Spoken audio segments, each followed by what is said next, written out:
I've gathered here today to discuss the other T word. And I may want you to reflect on the connection between the first T and the second T.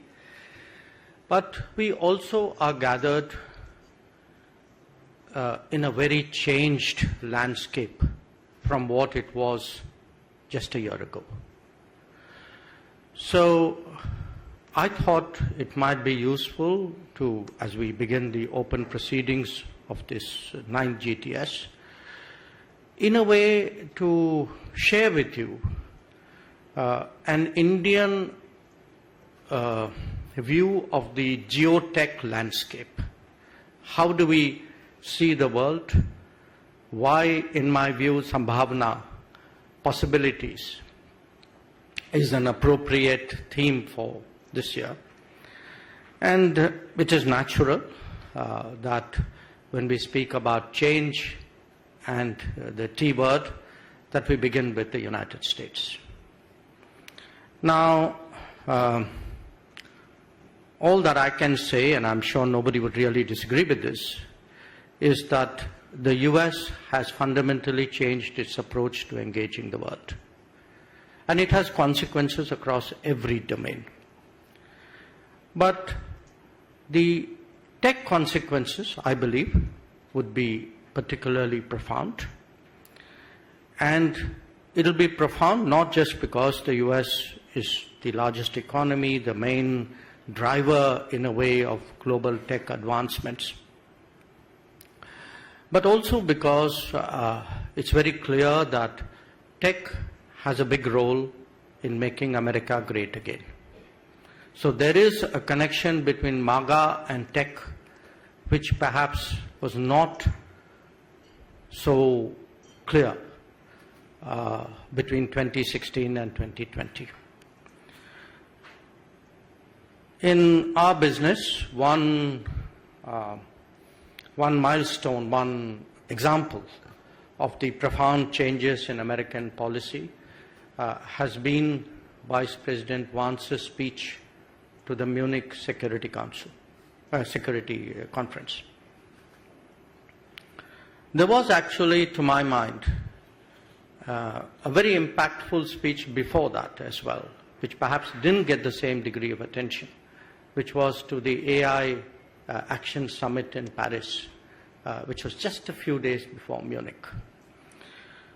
So the changes in the United States, which all of you are as familiar, if not more than me, I think is one big shift in the last year. But there's the other shift, and that's an evolution, you can say. It's something which appears, even if it is not, more more of an unfolding rather than dramatic events, and that is the advancement of China. So that has happened in respect, of course, on trade. What we saw in many ways as the trade story has also been the tech story. And it's had its dramatic moments. DeepSeek was one. But I would argue that the changes impelled by China are as consequential as the shifts in the American position. In fact, one is to some extent influenced by the other. If one were to turn our attention to Europe, I think again here the change in the last year has been very sharp. 5 years ago, I think Europe probably had the best geopolitical situation. It had worked out the ideal triangulation between the United States, Russia, and China. Today, every side of that triangle is under stress.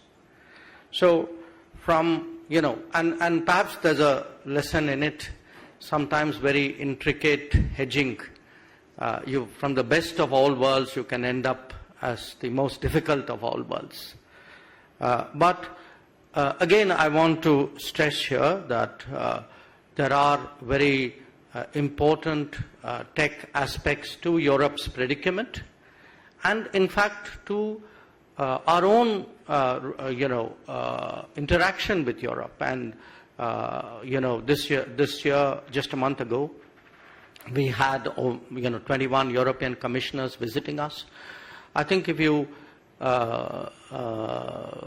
correlate the sort of intensity today of India-EU relations, there is, I think, clearly sort of factoring in both of their predicament as well as of the way India looks at possibilities which have opened up after that. A word about East Asia as well. I think in many ways, Japan particularly, South Korea to some extent, have also sought through the tech world means of a geopolitical comeback. And the salience of Taiwan, of course, doesn't need to be even mentioned. Now, in all of this, where is India? And you had an opportunity in this visit. I hope your conversations in the last 2 days have enhanced it, and the coming 2 days even more so, to acquaint yourself and to debate and discuss what is happening in our part of the world. Some of it is better known, DPI, for example. Some of it is in the making. I mean, the priority now given after many decades to semiconductors is an example. I think the space advancements are very interesting, not just for what they have achieved, but the manner in which the space industry and the space ecosystem itself is changing. I would say that to some degree for drones as well. The startup culture is deepening. The number of GCCs in this country is growing.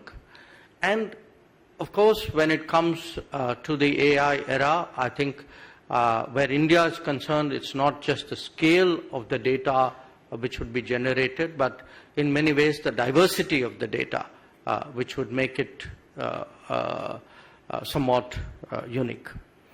So that's the way I would say geographically the landscape looks. If you like the video, do like, comment, share and subscribe.